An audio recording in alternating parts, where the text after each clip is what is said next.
విశ్వేశ్వరరెడ్డి గారికి, అదేవిధంగా చిత్ర వేదికను అలంకరించిన పెద్దలందరికీ, అదేవిధంగా చిత్ర ప్రొడ్యూసర్, డైరెక్టర్, హీరో రఫీ గారికి నా అభినందనలు. రఫీ గురించి చెప్పాలంటే, రఫీ అనేదే ఆ పేరులోనే ఒక రఫ్ ఉంది, అంత రఫ్ అతను. అదేవిధంగా అంత మంచివాడు కూడా.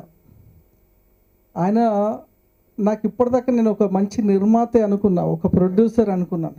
కానీ ఈరోజు ఇప్పుడు ట్రైలర్ చూసి నాకు అర్థమైంది, చాలా అందంగా ఉన్నావు, హీరోగా కూడా బాగా షూట్ అయ్యావు, సూపర్,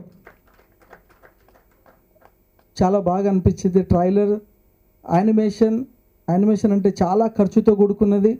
ఇది చిన్న చిత్రం లాగా చెప్పావు రఫీ, కానీ యానిమేషన్ ఆ వర్క్ అంతా కూడా పెద్ద చిత్రాలకు చేస్తారు. అలాగా రాహుల్ పక్కా కమర్షియల్ చిత్రం. ఇంతకుముందు రఫీ మాట్లాడుతూ మీరందరూ ఓకే అంటేనే సినిమాని ముందుకెళ్తా అన్నాడు. ఇది ఓకే అనని సినిమా కాదు, ఓకే అనాల్సిన సినిమా, అంత అద్భుతంగా ఉంది. సాంగ్స్ కూడా చాలా బాగున్నాయి. ముఖ్యంగా రఫీ గారి గురించి చెప్పాలంటే, ఒక మంచి ఉద్యమకారుడు, ఒక మంచి వక్త. ఆయన గురించి నాకు ఎక్కువ అంటే బాగా మా మధ్యన అనుబంధం చాలా పెద్దది. మేము తెలంగాణ రాకముందు కూడా ఆయన నేను చాలా కార్యక్రమాల్లో పాల్గొన్నాం.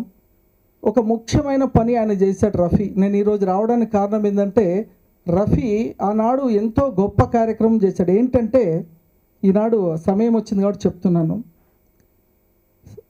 తెలంగాణ రాకముందు వచ్చిన తర్వాత కూడా, డిసైడ్ అయిన తర్వాత కూడా, అన్ని పార్టీ అధ్యక్షులకు, అంటే ఏ ప్రభుత్వం వస్తుందో తెలియదు కానీ అన్ని ప్రభుత్వాలు, అంటే రేపు ఏ ప్రభుత్వమైనా రావచ్చు అని కాంగ్రెస్ అధ్యక్షులు, టీఆర్ఎస్ అధ్యక్షుల దగ్గరికి, బీజేపీ అధ్యక్షుల దగ్గరికి, అన్ని పార్టీ అధ్యక్షులు, సిపిఐ, సిపిఎం అందరూ చాలా ఆసక్తిగా సినిమా ప్రారంభం కోసం చూస్తున్నారు.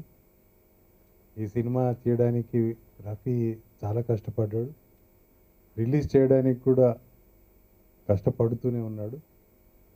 అయితే ఇవాళ చిత్ర పరిశ్రమలో ఉన్న పరిస్థితుల దృష్ట్యా అతను ఎంతవరకు సక్సీడ్ అవుతారనేది ఇక్కడ ఈ సినిమా ప్రివ్యూ చూడడానికి వచ్చిన పెద్దలు, పరిశ్రమలో ఉన్న పెద్దలు, వీళ్ళందరూ కూడా ఒకసారి ఆలోచించుకోవాల్సిన అవసరం ఉంది.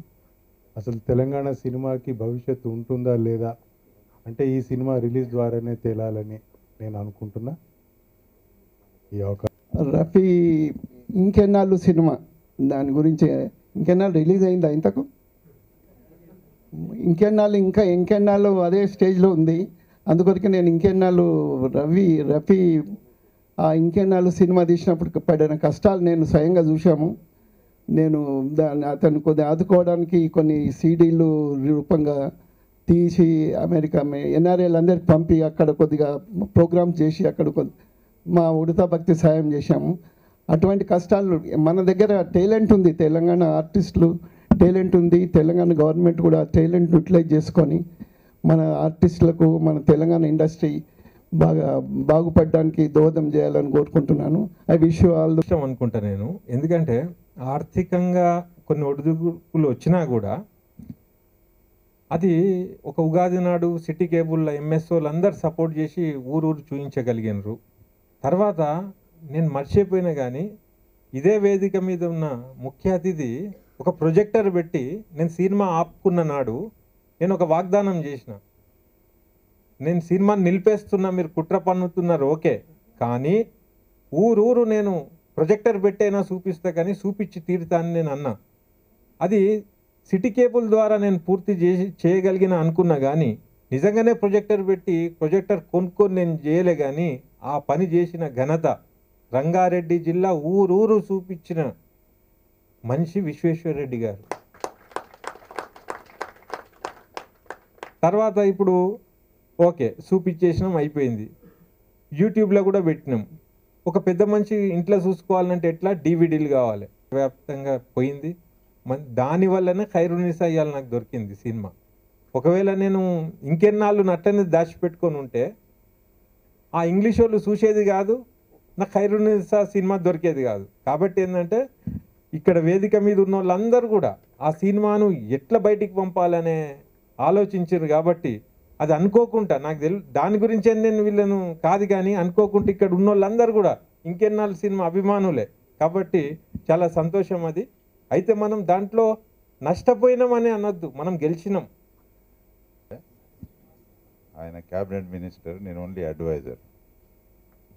ఇప్పుడు మీరందరూ సినిమా చూడడానికి వెయిట్ చేస్తున్నారు కాబట్టి సినిమా గురించి మాట్లాడలేదు. ఆ మేనిఫెస్టోలో పెట్టింది, నేను కూడా మేనిఫెస్టోలో కమిటీలో ఉంటుంది శ్రీహరితో, అది రాసాము. The manifesto will be implemented. కానీ ఇక్కడ మనకి ఇప్పుడు ఈ చిన్న సినిమాలు తీయాలంటే చాలామందికి ధైర్యం ఉండదు. కానీ నాకు చాలా అనుభవం ఉంది. నేను అస్సాంలో పనిచేశాను, అక్కడ అన్ని చిన్న సినిమాలే ఉంటాయి. చిన్న సినిమా అంటే అక్కడ దీనికంటే చిన్న సినిమాలు ఉంటాయి. సో దాంతో కూడా national awards, international awards, highest number of international awards ఇండియాలో శ్యామ్ బెనగల్ కంటే కూడా ఎక్కువ వచ్చిన డైరెక్టర్ అస్సాంలో ఉన్నాడు. 14 సినిమాలు తీసిండు ఆయన. 3,50,000తో మొదలుపెట్టి 82లో లాస్ట్ సినిమా మొన్న 90 లక్షలతో తీసిండు. That is the highest. 14 సినిమాలు తీసిండు, ఆయనకు ఒక 40-50 అవార్డ్స్ వచ్చినాయి. సో రఫీ చెప్పినట్టు జాను బరువా అంటే అస్సాంలో is like Satyajit ray of Bengal. అలా ఆయన పేరు నిలబడిపోతుంది. ఆయన డబ్బుల కొరకు కాదు, దీని కొరకు కాదు, మంచి సినిమాలు తీస్తే అవి నిలిచడిపోతే, మంచి కథలు ప్రజలకు చెప్తే. కాకపోతే టెంపరీగా ప్రాబ్లం ఉంటుంది. డిపి రెడ్డి గారు అన్నట్టు దాన్ని రిలీజ్ చేయాలి. అయితే రిలీజ్ చేయాలంటే ఇప్పుడు మనం ఒక పెద్ద అడ్డం ఉన్నది. ఇప్పుడు పెద్ద పెద్ద యాక్టర్లను పెట్టాల్సిందే, దాన్ని 1000 సినిమాలలోనో 500 సినిమాలను రిలీజ్ చేయాల్సిందే. అదొక ట్రెండ్ నడుస్తున్నది. కాబట్టి ఆ ట్రెండ్ని ఎదుర్కోవాలంటే చాలా కష్టం డైరెక్టర్స్కు, ప్రొడ్యూసర్స్. దానికి ఆన్సర్ ఓన్లీ ఆడియన్సే చెప్పాలి.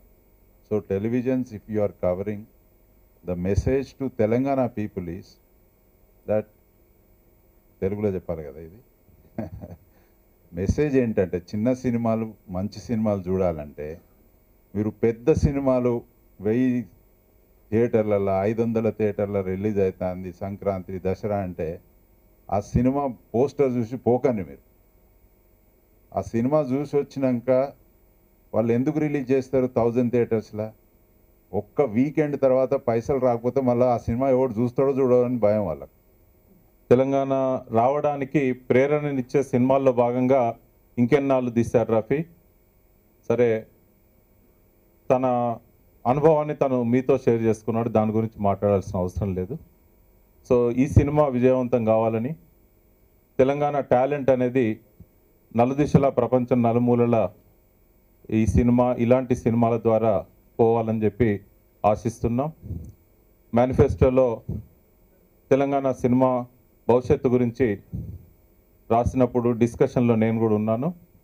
సో ఖచ్చితంగా తెలంగాణ ప్రభుత్వం మేనిఫెస్టోలో రాసుకున్న విధంగానే సినిమా పరిశ్రమకు అన్ని రకాలుగా ప్రోత్సాహం ఇస్తుందని చెప్పి ఆశిస్తున్నాను. So all the best Rafi. Thank you. Rao గారు, వివేక్ గారు, సాయి వెంకట్ గారు, డిపి రెడ్డి గారు, ముఖ్యంగా ఇక్కడ రఫీ గారు and Rafi and his team, అందరికీ నమస్కారం.